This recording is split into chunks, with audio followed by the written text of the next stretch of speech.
Hey, everybody. Welcome to another edition of Promote You. It's a show where we promote someone. Today, it's going to be Dustin Chafin. I'm really excited. He's a touring comic. You've seen him on HBO's Crashing and Showtime's White Boys in the Hood. He's also the talent coordinator at Greenwich Village Comedy Club, and he's a mentor to many of NYC's up-and-coming stand-up comics. He's got some really interesting ideas on the future of promotion in the stand-up world. It's an important conversation because local small businesses have always had a larger-than-life effect, not only on New York City's economy, but also on the global economy. So please allow me to introduce Dustin Chafin. Dustin, how are you? Hey, buddy, I'm good. How are you? Great to be here. Good. I actually did a little bit of research, which is a lot of, that's crazy for me. I had no idea about this. Are you part Choctaw Indian? I am. My grandfather lived his whole life on a reservation in Durant, Oklahoma. So, wow. Yeah, I'm not like Elizabeth Warren, Native American. Like I have enough tribal cred to like claim it. So, yeah. My ex used to like to mention the 1/16th, and I was like, "Baby, you're woke. You can't say that. You're got to be smarter than this. You got to be smarter than this." Yeah, I have a card and everything. That's when you know you're legit. When you have a card that says "I'm an Indian." Yeah. I should have messaged you to ask to make sure you had the card to show us. But oh well, that's okay. What you said, White Boys in the Hood. That's a show I did. I don't know if you could do a show like that anymore. No. That show was it was funny because it was white comics performing in front of African American crowds, and it was like just because a lot of us came up through black clubs and stuff, and it was a lot of fun. Like we performed material that was edgy, or a lot of people were kind of like there's a lot of Eminem guys in comedy, guys that are that kind of thing. So. As you said it, I was thinking, I bet you there's no way you could do anything close to that right now. No. There's plenty of TV shows too that were, I think, meant to have, good intentions for society, but you just couldn't do them anymore. I can't remember the name of the one, but the one that they start on the piano, they sing about Herbert. All in the Family. Yeah. All in the Family. You could never do All in the Family anymore. It just wouldn't work. It wouldn't happen. Yeah, if you want All in the Family, just listen to Nick DiPaolo. That's about as close as you're going to get to that. So, Dustin, how did you end up getting into stand-up comedy initially? Stand-up comedy, kind of a fun journey. I always loved comedy. My mom was, she was really into the Cheech and Chong albums. So as a kid, that was my first listening. And then I guess Monty Python, a lot of Benny Hill, that stuff on Channel 13 as a kid. Benny Hill, great, yeah. That's kind of introduction to comedy, and then movies and things, Steve Martin and stuff after that. But as far as actually getting into it myself, the first time I ever performed stand-up comedy was this is a weird one. Hear this out. I performed at a talent show at a Mormon college in Rexburg, Idaho. That was the first time I ever did stand-up comedy because I was a Mormon at some point in my life because my parents were like sex, drugs, and rock and roll. So the only way to rebel against them was go Mormon. And then there's a girl involved, and I was a missionary with the tag and the whole thing, like in South America. So there's all that's happening. So after I got back from Chile as a missionary, I went to this it was like a junior college BYU kind of thing. Yeah. And they had a talent show, and everybody was singing and juggling and whatever, lip syncing. And I'd always liked comedy. Sam Kinison was also a big influence as a kid. And so I put a set together, and it was kind of like, it was making fun of kind of the Mormon, kind of thing. Like everybody wants to get married, and making fun of the school and making fun of all the Mormon stuff. And I did really well. I got a standing ovation. And so wow. My first time ever grabbing a microphone doing comedy, I got the best you could get. It was like, and I've been chasing that high ever since. I don't think I've ever had a set that good. So I did it there, and then it just kind of went away. I ended up transferring to New York to Parsons, his art school. And I kind of came here, and the second time I did it was at the Mormon talent show in New York. And that was another time I did it. It was the whole kind of thing. And I was so hacky. I remember I did a thing that was like an impression of Mick Jagger. And then I put a magnifying glass in front of my lips, and then I played Satisfaction. That was horrible. I didn't know what I was doing. I was just wanting to be funny and trying to do weird stuff. And so that was like the second time. And then it was like a big, gap between. And I dated this Mormon girl, and we were in New York, and then she worked at a hotel. And at the hotel, she at the front office or whatever, in the front lobby, she worked with a comedian named Pete Cordielli, who's doing pretty well for himself. He's the Showtime specials. He's done a lot of stuff. And so she was friends with him, and she kept telling me like, oh, he wants to be a comedian and all this stuff. And I said, yeah, I did it a couple times and, whatever. And we talked. And then eventually I met him, and we kind of hit it off, and we're hanging out. And then he was a busboy at the New York Comedy Club when it was the original comedy club on 24th Street when Al Martin owned it. And what he used to do, he used to like bus and like cook. And that's when they had a full kitchen. And he would do all this stuff for stage time, for 5 minutes of stage time. And so I kind of like followed him, and like we talked, and he would invite me to open mics. And I kind of started getting up at open mics and finding a little bit. And then he like got a big gig and couldn't do the busboy thing. And so he asked if I wanted to fill in. So I filled in for his busboy job at the New York Comedy Club. And you got 5 minutes on each show that you bussed for. And then you got like 25 cents for each burger and 10 cents off French fries. It was horrible pay. But you got that 5 minutes, man. And it was like, because I had done a couple open mics and a couple of bringer shows, and I hated it. And I loved being on a pro show. So I ended up doing that. He ended up kind of taking off, and I ended up taking that job. And so I was there for a couple of years, and that's kind of where I started getting my feet wet. And I would, bus and get on shows, and then I developed a relationship with Al Martin, and I would produce shows, and I telemarketed. I was a manager there. So that's kind of where I met Al, and I've kind of been working with him ever since I started comedy in New York. And so that's how it kind of started. And then it just started, and then I started getting funny and figuring it out as I went along. But it was funny. I did a lot of the where I actually first started kind of figuring out how to be good was doing kind of the Latino urban nights. Okay. Because those nights were like, doing like an early show or something where it was like a guest spot on a bringer show. Mm-hmm. The crowds were nice. They gave you a little bit of love. But those urban shows, they did not just give it to you. So you had to really earn it. And that's when I started kind of figuring out how to be funny. And I think that's kind of how I ended up on White Boys in the Hood, because I figured out how to work those kinds of rooms. But so that's kind of where it started. And then I kind of branched off from there. And Al and I went our own separate ways. I started running the Boston Comedy Club. And then I started running Village Lantern and kind of running shows. And then I started Gotham. I was the first GM over at Gotham Comedy Club when that first started. And I started doing all their new talent shows and putting things together. I've always been good at running shows. Like I felt like I was pretty good at producing a show. So that's how I started getting a lot of stage time. Is I figured people weren't going to give me love because I wasn't, a strong enough comic yet, but I was funny enough to put a show together. So that's how I started getting all my stage time in the beginning. Is I would put a show together, I'd do time on the show, and then it also allowed me to develop a relationship with other comedians. So I learned, how to kind of like talk to comics and figure that out. And the negotiations, which is the most important part of comedy, is your relationships along the way.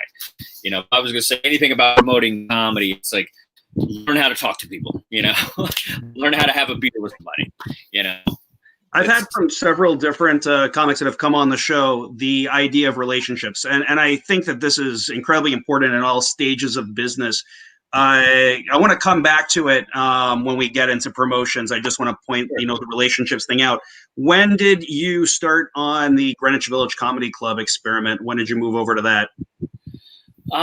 So that was a little bit later, definitely later. We've been over there for about 8 years or so. Okay. And it was funny. I was working at the Comedy Cellar before, and it's the Comedy Cellar is a funny story too, because there used to be a comedy club down the street from Greenwich Village. It was called CB's Comedy Club. It was like right on the corner of right there off what's the street that the Village Lantern's on? I forget. McDougal? McDougal is where we are. Then the side street that. Oh, it's on the same street as Redfish, Bluefish. Yeah, exactly. I think it was right there. It was right Lafayette. there. It's on Lafayette. Not Lafayette. It's another one. Bleecker Street. Oh yeah, Bleecker. Okay. On Bleecker. So there was a comedy club there, and so I worked this club for a long time, and I really liked it. Like, I didn't give a shit about the Cellar. I was like, whatever, it's overrated. I don't give a fuck. I just want to perform. I don't really care, because I'm still like that. I just want to perform. Sure. And so I went over there, and they stopped booking me. The guy got weird at the place that was off Bleecker, and so I was like, whatever, man. I go, you know what? Out of spite, I was like, you know what? I'm gonna audition at the Cellar just to piss him off, because I'm sick of this weirdness. So I went over to the Cellar with the intent to just, if I do work there, it's only just to piss him off. Like, I don't even care. So I went over there. I had somebody get me an audition, and then I passed, and I was working the Cellar, and it was like a big deal to me. I made a big deal of it. I told everybody it was a whole big part of my career. And so I was over there for a couple of years, and it was going pretty well, and I was getting some good things from it, but nothing crazy. It was just steady work, and working weekends here and there, and doing spots during the week and whatnot. And it wasn't life-changing, but it was good. It was definitely solid. It meant a lot to work there. And then Al and I were working together a little bit before that. So he ended up actually, the reason I got into the Boston Comedy Club is Barry Katz, who used to be Dave Chappelle's manager, and he also was a producer of Last Comic Standing. And so he ran the Boston Comedy Club, which was, you know much about the Boston Comedy Club? It was over by where Greenwich Village Comedy Club is now, right? No, it was on West 3rd, kind of over, kind of by the Blue Note, but a little further down. All right. And so the Boston Comedy Club was basically a bunch of Boston comics, and the Barry Katz was in Boston. They, put that scene in that club.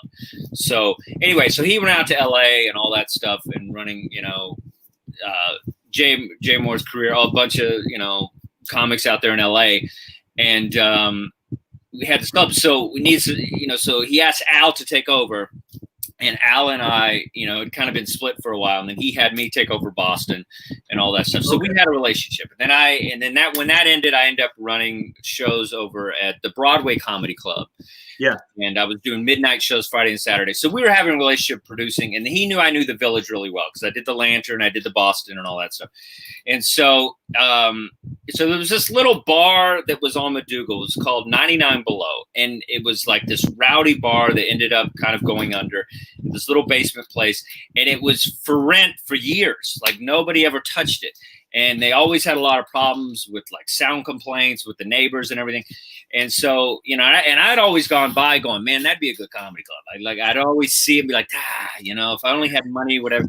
And then one day I get a call, and Al's like, hey, there's this place, 99. And I knew exactly where it was. I was like, oh yeah, by the Cellar. He's like, yeah. So, I'm thinking about opening a comedy club.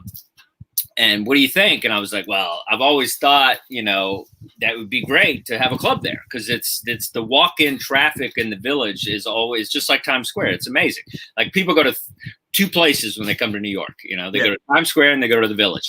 Yeah, and it's like it would work. And I said, even with the Cellar, that would work, because they only have 100 seats, and there's people walking around that can't get in. So we talked and whatever, and it's he kind of and I was on the fence, because it was like, man, I'm at the Cellar. Like, do I want to give that up? It's like, I'm just becoming friends with Amy Schumer. That might work out. So, I could probably work that angle. With retrospect, I'm like, I probably should have, but you got to just take what you take. And so he kind of talked me into it, and I, it's like running. He said, okay, you can, run it, and book all the comics and do what you usually like to do. And, so I got to create my own comedy scene. So that was something that I have been doing for years. And he kind of let me have the reins on it. He did all the other owning it and running all that stuff. And I just got to run the comedy shows and put whoever I wanted on. And when we first started, it was a lot of guys that, ended up being over at the Cellar, but it was like Joe List and Mark Norman and, Chris Stefano and like all these guys. And, we had a good time just, running it. And that's the thing I always say, this year's Cellar lineup is last year's Greenwich lineup. Like it was kind of like, it's almost become a farm league for the Cellar. So, sounds good to me. I was on last year's Greenwich Village lineup a couple times. Okay, cool. I probably need to keep doing Greenwich Village for a few more years. It's got a great vibe in there. It's got like a really old New York City vibe. Like you step in there and you don't feel like you're in Disney World anymore. It's very nice. It's very adult. Yeah, I call it like the CBGBs of comedy, where I feel like the Cellar's kind of like the Hard Rock, and then we're kind of like CBGBs. Like, you know what I mean? Like they're more polished and more a little more punk. But yeah, it's like a place where you go to get funny. Like the crowds aren't that easy, and you have to kind of work for it. It's a small little crowd. Like it's kind of dingy. Like, it's really all about the comedy. It's not a fancy place by any means, and it's a place where you just get funny. And it's all about. And if you're not good, the audience will definitely let you know in a room like that. So I have to hire for my business. I have to hire demo reps. I have to hire, brokers. And in that way, I kind of see some similarity with what bookers go through. But at the same time, it's very, very different. As a booker, what's the most important thing for you when you're booking comics? What do you want to see? It's a lot of it too is, since I'm a comedian first and foremost, I feel like it's pretty easy for me because I kind of put people on shows that I'm in the foxhole with. Yeah. So, that's the advantage that I have to being a comedian is, I can be at Stamp New York and there's 3 guys I saw on the show that I was on. Oh, you guys are funny. Come on over and hang out, do my shows or whatever. So it's pretty easy for me. So I feel like since I'm in it working, I really see the talent all the time. So it just kind of comes to you, you just kind of feel it? Yeah, I mean, it's a couple of things. I think, you got to be able to work any crowd, at the same time. And then if I'm going to give you a chance, I've given a lot of people chances that weren't really funny yet. There's a lot of guys. My prime example is Nate Bargatze. He was my barker for many years at the Boston Comedy Club. And he was terrible. He was a terrible barker. He's terrible on stage, but he just had something that felt right. It was just like he had a Southern thing that wasn't what everybody else was doing.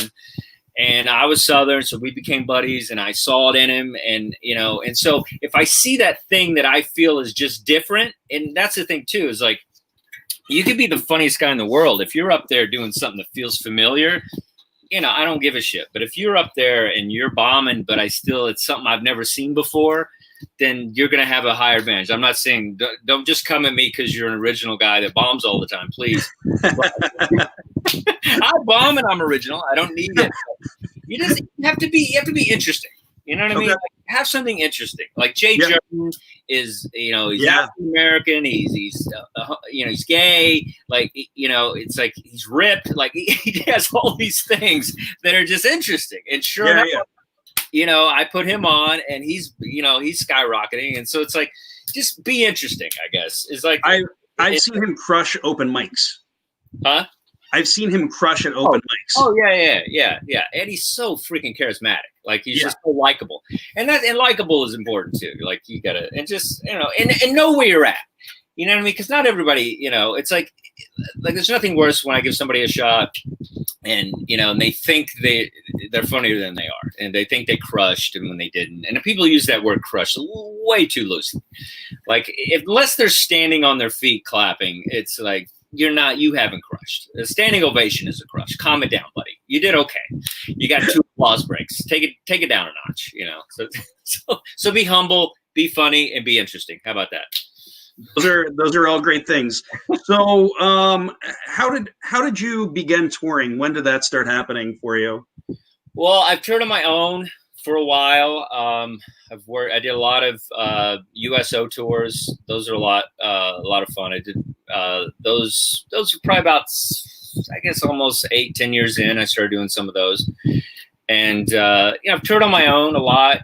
Different places. Kind of B comedy rooms, if you will, and some good clubs, some not so good clubs. I mean, I'll do anything. Yeah, you pay me. And there's a microphone. I mean, I've done everything. VFW shows to firehouses, parking lots. That's the funny thing. Everybody's doing all these parking lot shows. I was doing parking lot shows before COVID. So I did a lot of stuff. And then I started working, recently in the past few years, I've been touring a lot with TJ Miller. We've been doing a lot of shows together. We go all over the country, a lot of big, everything from theaters to chain comedy clubs. And that's been a lot of fun. It's just like a 2-man show. I do about 30 to 40 minutes and then he goes on, does his thing. And we have a good time doing that. And so it's funny. I just got, Nate Bargatze was just going to have me open for this. We were going to do a bus tour, all these multi-cities and like these huge theaters, man. I was so excited in April. And then it was like, all went to shit. And I was like, man, come on. So hopefully those will pick up. But that has a lot to do, like both those things have a lot to do with relationships, with comedians. They watch you do well on stage. They know you're a cool dude to hang out with. And that's the thing is like, that's when it comes to opening for like big acts. I want to go back to relationships. I know you want to get them again later, but I feel like, that has a lot to do with being a decent person and then being able to do the job, So, and just can I just jump more into decent person for you? Cause I feel like decent could be a lot of things. Is there anything specific to you? Like don't do this or do this to be a decent person in your mind? Or don't be annoying. How about that? It's really hard for me. My little sister's outside of the door and she just heard you say that and laughed. I don't know if she's laughing at you or you know what I mean? Like just be a cool hang. Like that's and I don't know. It's like and know who, like let's say you find a comic that you would like to open for. Like and maybe you see them once in a while. Like, then you have to have similar sensibilities. Like, but you don't have to be exactly like them. Like, TJ Miller likes to drink and party. I don't. I'm sober, 12 years. But I saw your cake. I saw that cake posted. It was beautiful. A hell of a cake.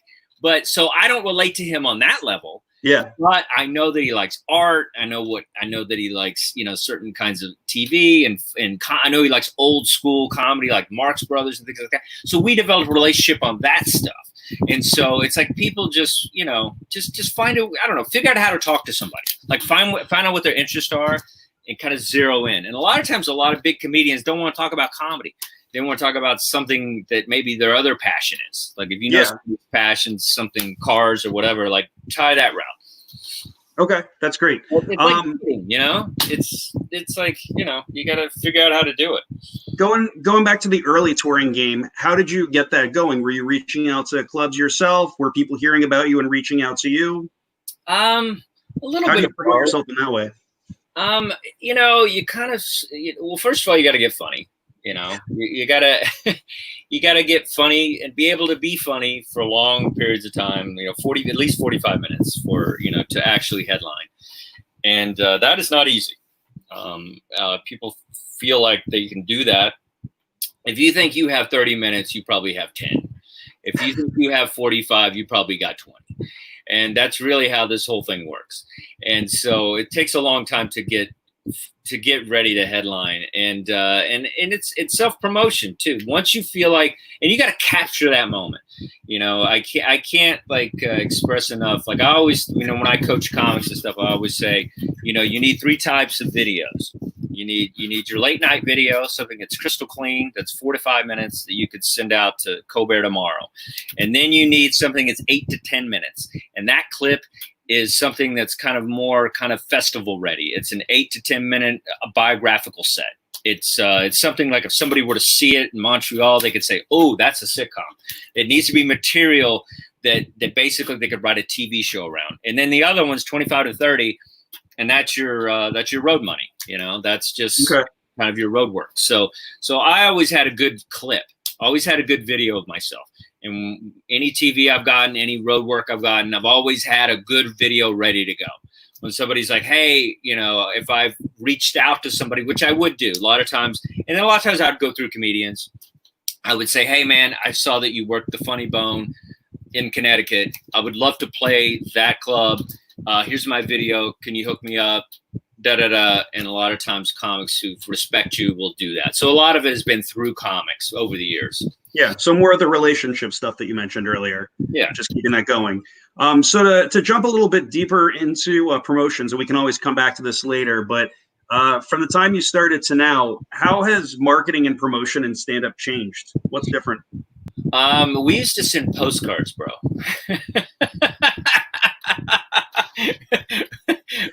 Little of like flyers. I mean, that's how long I've been doing comedy. And, postcards to people to get them to come out to shows. And that, I actually miss that because I'm old school. I like vinyl. Everybody's talking about this PlayStation 1. I just bought a PlayStation 5. I just bought a PlayStation 1. Like I love old school graphics and stuff. So, but yeah, we used to do that. We used to get a roll of stamps and make, get cards printed at the place. And then we would just send it out to agents and send it out to comedy clubs and places just to let people know that you were working, and you all did that through postcards. Like that was how we first did it. I've been running a new talent, or not new talent, a show uptown for pro comics that are doing new material, and we went and got 500 postcards made for I think $45, and just started dropping them off in hotels and leaving them behind, and that was really useful. So I mean, the postcard still works, and it's unexpected. That's a great point. Yeah, but you guys used to mail them. Yeah, I mean, the follow up too is good. Through a postcard or something. Sure.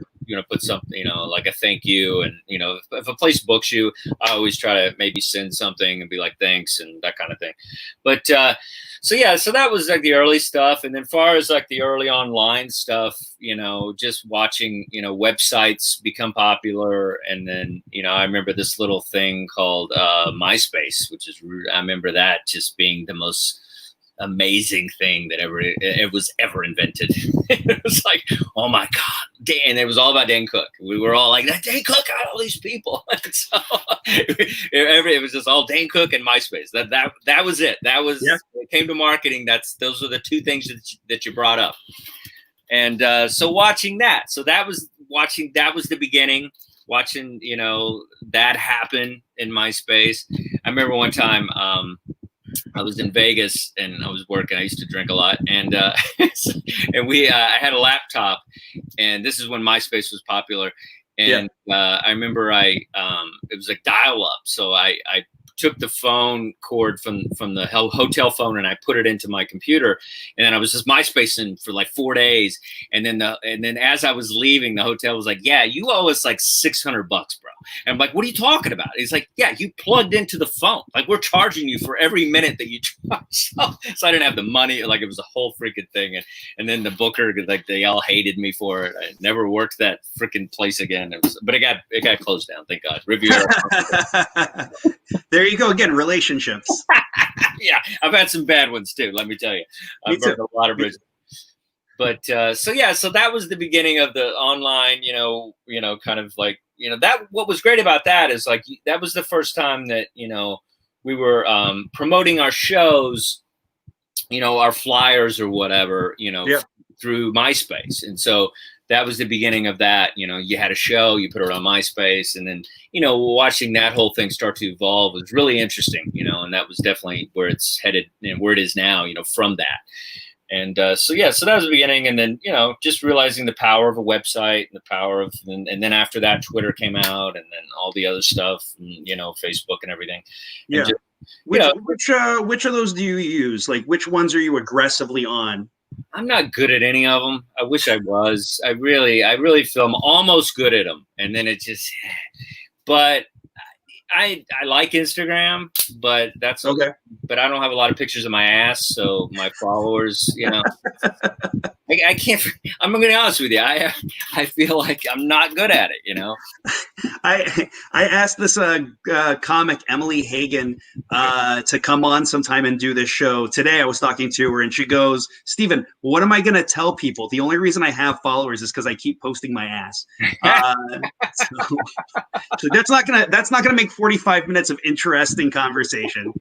I mean, if that'll help, I might try it. I'm desperate. But yeah, if you wear that cowboy hat while you do it, it might work for some people. I think there's people. I'm definitely a walking fetish in some circles. Yeah, I mean, I don't know. Here's what I do. When I have a show, let's say, I did Governors last year. Yeah. And so when I was playing Gov, they were headlining me. I was really excited. I was doing the Governors. And so I said, okay, so this is what I did to promote for that show. So I reached out to everybody I knew that had some sort of online thing. Like I did the guy, even though, sometimes I wonder about going on Kumia. But I know there's a lot of guys that watch that show. They watch all those shows and they love stand-up. So, and all those guys are my buddies, and they're all, sure, even though they're out of their minds, I still love them, and it's still a good place to promote. So I said, all right, I know Don Jameson. He has that, the metal show. And then I know Gino, and I know Aaron, and they do shows, and I know Larry. And so I did that. So I said, okay, I'll do all those shows. And then I did all those shows in a row. And these are guys that you already knew well. You just reached out and said, hey, what's up? I've worked with on shows. I've hooked them up. They've hooked me up, that kind of thing. So good relationships with those guys. But I feel like, that's the first thing I do is I think of like a show like this or a show, anybody that's doing something that's promoting stand-up in any way or having guests that are comics. I'll just zero in on everybody I can think of that's doing one of those shows. I'll do every podcast. I'll do every web show, that kind of thing. And then I'll do a lot of radio shows. I have a little bit of a history over at Sirius XM. So I'll reach out to, the guys who do the Raw Dog. I'll reach out to John Fugelsang. So I'll do all that. So I'll do the radio. I'll do the web stuff. And then, then I'll buy ads. I'll do Facebook ads and, I'll promote and then buy an ad, and then I'll do it on Instagram and Facebook. And so I sold out all 3 shows over at the Governors, and I think my system was pretty good. Like I figured out how to promote it, kind of like just all the years in comedy. I was like, I'll do this, that. Even though I don't have tons of followers, I was still able to kind of zero in on certain things that I knew could get me some people and get some exposure and whatever. So. Sure. That's something interesting that comes up a lot with people when I talk about social media. Is it's not really about your followers. You can have 50,000 followers and no interaction at all, or you can have 500 followers and they all talk to you every single day and they actually come out to your stuff. So absolutely. That's a great point. Yeah, absolutely. So I'm learning that when I have a show, that's kind of my MO. I just go down that checklist of like all the things I need to do. So after this is over, however long this is going to take, what's marketing going to be like after the coronavirus for the stand-up scene and for entertainment in general? Yeah, I mean, it's funny. I'm enjoying a little bit of this Zoom life. I don't mind it. I don't mind it, especially for this. I mean, how great is it? Like when you have like a web show, you can just have somebody come in. Like I feel like it's really up the game for people, for good guests and things. So I enjoy a lot of it. I also enjoy when I bomb, I don't have to ride the subway and think about it. Like I can just pull my laptop down and then just go to the living room and eat cookies. So I do enjoy it. I feel there's going to be a fusion that's going to happen with this online experience. Sure. I feel like you would be a dinosaur not to tech up your club. I feel like every show is going to have to kind of tech up and do live streaming of every show, because I feel people are going to have, I've coined the phrase shelter shock. There's still going to be people that aren't going to go out. We're still going to kind of be like sketchy to go to a movie theater, sketchy to go to, a comedy club. So I think a lot of it's going to be online promotions like that. I think you're going to have to be like, hey, we have live, in New York, I don't know how long it's going to be, half capacity or whatever, but for a while it will be. So Absolutely. Let's say you say, we have half capacity at the club, but we're also selling tickets online to watch the show live. So we're going to be streaming the show during the show.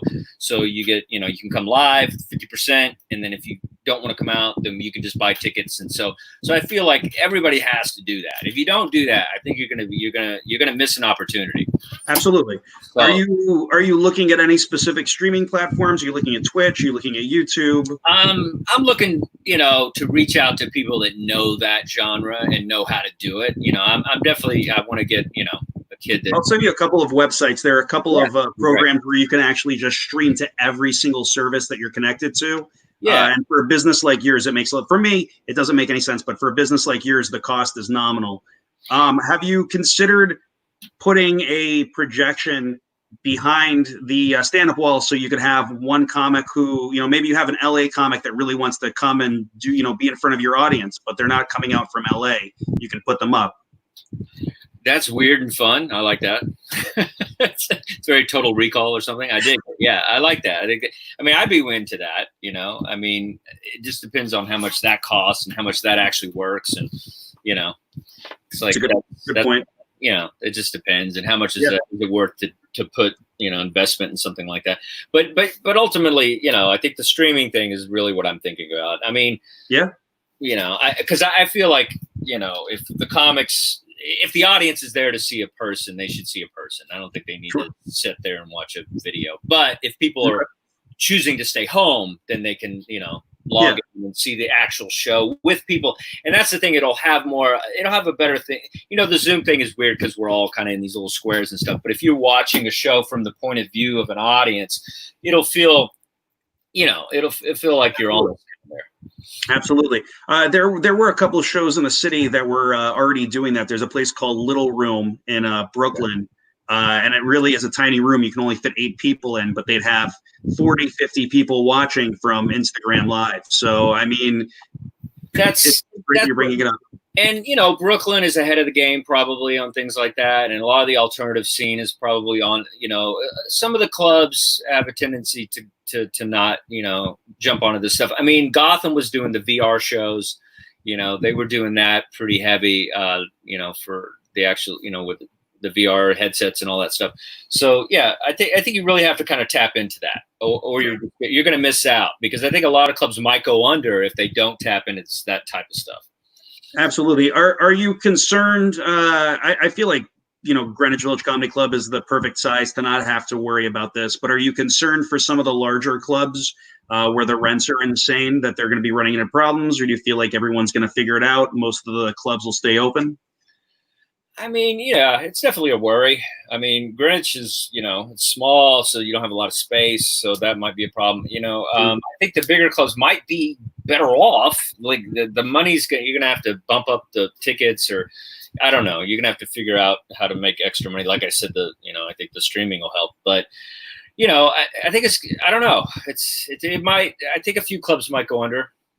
I'm hoping that they don't. But there's some clubs. It's like some clubs I go into, and they always have like 4 people in there anyway. Like, have you ever been to Dangerfields? Like, that place is like this huge place, and it's like, they have small crowds all the time. It's a great club. I love that club. Yeah. But it's like some of these clubs, I don't know how they survived when we didn't have COVID. So clubs, people figure out a way to stay open. It's, in New York, it's crazy. I feel like I've heard a lot of clubs stay open from their Friday and Saturday nights, and they just, pack it in Friday and Saturday night. And then the rest of the week is a lot of produced shows, and, maybe they make a little money off the drinks, but it's just that. So it'll be interesting to see if they can spread it out through the week. And New York will be the hardest, and maybe even LA or something, but like Florida's full capacity. I think you could go to, a comedy club right now, and there'll probably be 60 people in there. Natalie Perlin, right? Yeah. Natalie and Sheba Mason are performing in Florida right now. I started stand-up really last January, so I'm still new to the game and still feeling out relationships, which is kind of why I started the show. I was like, I needed to learn how to promote better. Like, I'm really good at sales, but marketing is so different. So it's been really helpful to me to get to hear everybody's experiences. What marketing tool that we haven't spoken about so far is important? Is there anything else that is important pre-COVID, post-COVID? I think I don't know if I would call it a tool, but I feel the podcast is an essential part of a lot of us comedians. And with COVID, Patreon has been great. because, you can make a little money from it and get your memberships and things like that. So Patreon has been great for something like this, because I feel like, it's hard to make a lot of money on a podcast right away unless you know, followers and sponsors and things. But, like Patreon is kind of an instant way to kind of, get memberships from people and things like that. So Patreon has been something that I've been using a lot for this particular thing that's happened. My girl's a great comedian. And so we started, Leah Bonham, and we started, doing a show that was basically just about, kind of this experience and being trapped, and what are we doing and how are we dealing with it, and what we're watching on Netflix and what we're cooking and how we're arguing and not arguing. And, so it's like we developed a show just for Patreon. And so I would say Patreon is your friend if you have any sort of podcast or web show or anything like that. It really helps. I wasn't going to bring up Leah. I know that you guys are dating, but I don't know you too well, and I didn't want to be personal. But since you did bring her up, you mentioned earlier the perfect stand-up clip for late night, and Corey Kahaney actually came and taught a class on 5, and she mentions her 5-minute, and we all watched it, and then she broke it down, and it really is a perfect example. So if you're watching this right now, go and look up that. It's on YouTube.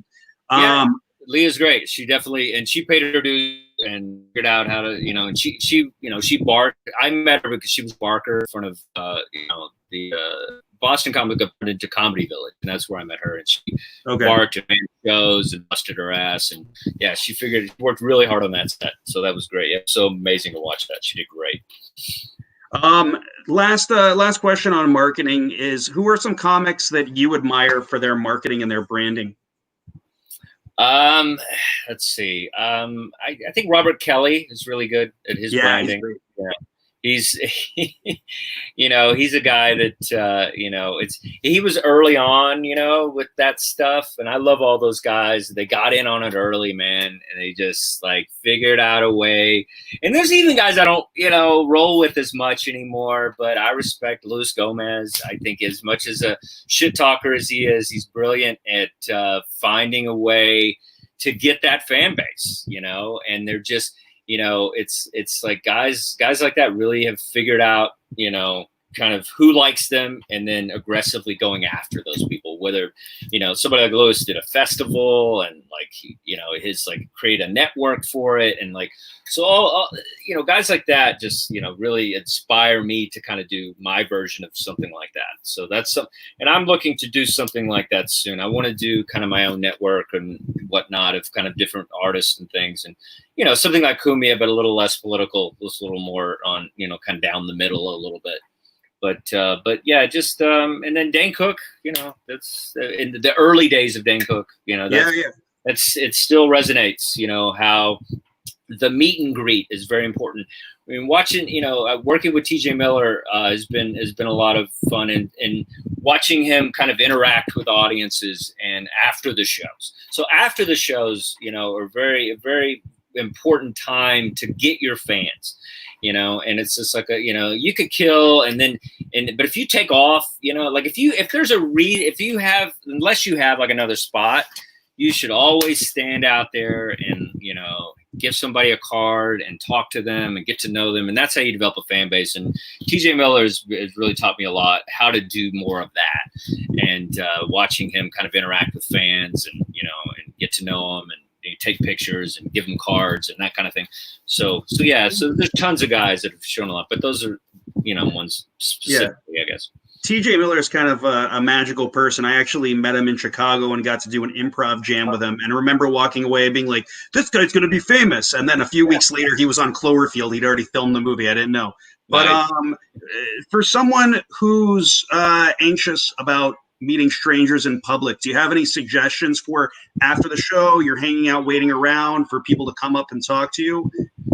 Okay, comics, or is that what you mean? Like talking to comics? If you're a comic post-show, you're hanging around, or any kind of entertainer, you're post-show hanging around, and you want to meet your audience and let them know you're a person, but you're anxious about it. Do you have any suggestions for that? Yeah, I mean, well, talking to audiences is different than talking to comedians. Let's focus in on comedians. If you're new to a club Let's say you're walking into a club that you've never performed at and you hardly know anyone there. Always walk in and introduce yourself to the manager or whoever's in charge. And then instead of hanging out at the bar, trying to say, do you mind if I watch the show in the back? Like, that's my favorite thing. I always respect a comedian immediately when they walk in and I don't know them and they say, hey man, I'm so-and-so, I'm new, I'd love to watch the show. Is that cool? And that's all they want to do. And it's like that automatically tells me, you're a real comic. You want to get a vibe of the room. And, you want to see what it takes to play here, as opposed to just walking in like, I know what I'm doing. And it's like, I think that's the best way. And then if you're going to talk to a comedian after the show, ask them about one of their bits that you like. Like, don't just go in and be like, hey man, how do you get in here? Just be like, dude, I love that bit you did on coffee. That's so funny. I remember when I went to Starbucks, this happened or whatever. Like, just because comics we're so fucking needy and all we want to do is talk about ourselves. So if you zero in on something that we're doing that you like, we're going to give you that love. Is it because it's like we want people to like our stuff. So if you zero, I'm not saying be fake about it. I mean, try to be sincere. But most of us can find a comic that we watch on stage, and especially somebody like me, who's a comic and somebody that runs a show. If you make it about my comedy before you make it about me helping you, you're probably gonna have a better end than if you're And I'm not saying you have to be fake about it. I mean, hopefully I'm funny enough that you would like something I do. But talk to us about our bits. Like that's the best way. And as far as audiences, hand them a card. And that's the only thing you can do with an audience, is hand them a card, and hopefully, and if they don't like you, then we'll take your card. But if they'll talk to you and be like, hey, that's great, I'll follow you or whatever. That's awesome. So I actually have I've thought of way more questions for you, but I want to keep it to tight 45 minutes. Okay. So this is the part of the show where we promote ourselves. Everyone that's watching, if you can subscribe to this YouTube channel, I'm going to be having Dustin's friend Al Martin on next week. Dustin, what would you like to promote right now? You've got a Patreon? I do. Go to my Patreon. I'll leave you with this. This is my podcast. I don't know if you've listened to it. It's got Dan Soder and Nate Bargatze and Jessica Kirsten. There's been some really heavy hitters on there. Yeah. And then Leah Bonham and I are doing a quarantine special edition on Patreon. So that's Patreon. I'll leave you with this. And you can just... Is the link on your website? Yeah. Well, that's actually... you know what? I did this thing. This is a promoting thing. It's pretty cool. Okay. Tree.com. You know what that is? Where it's like, I haven't seen it. It's like basically, so you go to my Instagram and then just click on my link and it has everything on there. So it's like a really cool thing I learned how to do, where it's like, it's one link on your Instagram, but it has everything. You can put your album, which you can also get my album, which is on Amazon and iTunes. You can check that out. I'll leave you with this. I think I have it somewhere on my wall over there. But just buy my album, check out my Patreon page, and then just follow me. I need the followers. So guys, give Dustin some damn followers. He needs them. Followers. Awesome. Dustin, thank you so much for hanging out today. Yeah. I appreciate it. And I hope I get to see you in real life pretty soon. Hopefully. We'll fist bump and do a show together. All right, Steve. Thank you so much.